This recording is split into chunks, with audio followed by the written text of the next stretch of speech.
sholat tapi pikiran masih kemana-mana, padahal berdiri di hadapan yang maha kuasa. Kalau lo udah tartil baka doa iftitat pelan tapi tepat Al-Fatihah. Surat pendek maknanya jangan cuma lewat setiap ayat yang keluar dari lisan. Coba lo terjemahin biar hati ikut ngerti, bukan sekadar lidah yang ngucapin.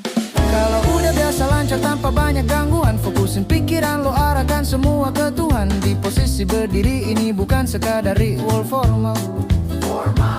Ini tempat lo belajar tauhid yang disebut tauhid afal. Artinya lo sadar setiap gerak bukan sekadar kejadian.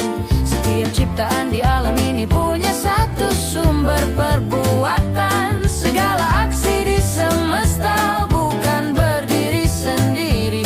Hakikatnya semua terjadi karena Allah memberi. Lo berdiri, apa lo sadar siapa yang bikin lo berdiri? Lo punya mata, tapi siapa yang buat bisa melihat dunia? Lo punya kuping, tapi siapa yang buat lo bisa dengar suara? Itu semua adalah perbuatan Allah. Itulah agungnya perbuatan Allah.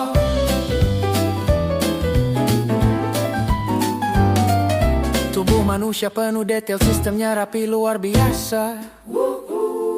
Mata, telinga, kulit, rambut, semua ada hikmahnya. Lo punya mata indah bisa nangkap cahaya dunia, tapi yang bikin mata itu melihat bukan lo, tapi dia. Telinga lo denger suara dari arah yang berbeda, nada kawan, suara keluarga, semuanya terasa nyata. Di tongkrongan lo bisa bedain siapa yang lagi bicara, padahal gelombang suara ribuan lewat bersamaan di udara. Siapa yang bikin telinga lo ngerti mana suara saudara, mana suara orang tua, mana pasangan yang lo cinta? Kalau bukan Allah yang memberi kemampuan itu semua, lo bisa apa?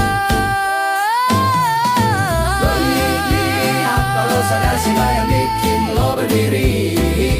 Lo punya mata, tapi siapa yang buat bisa melihat dunia?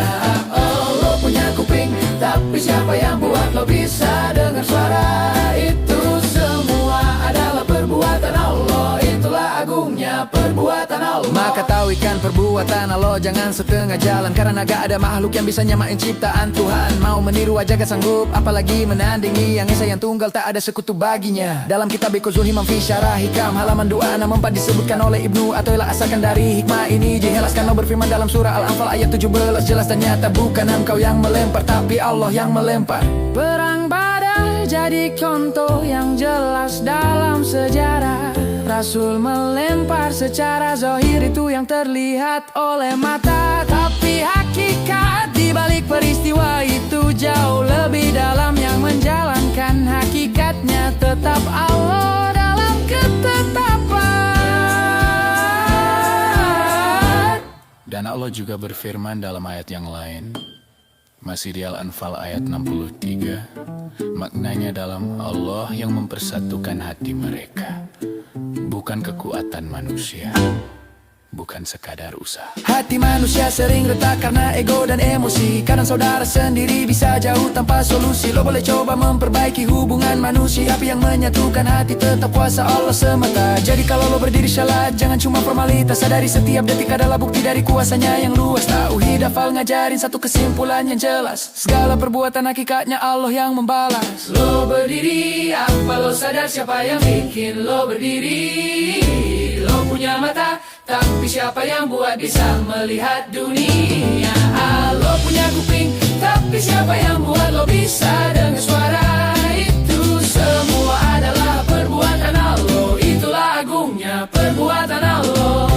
Jadi waktu lo berdiri dalam salat, jangan cuma baca ayat, pahami siapa yang bikin lo berdiri, siapa yang bikin lo melihat, siapa yang bikin lo mendengar. Karena pada akhirnya semua perbuatan kembali kepada Allah. Semua perbuatan kembali kepada Allah.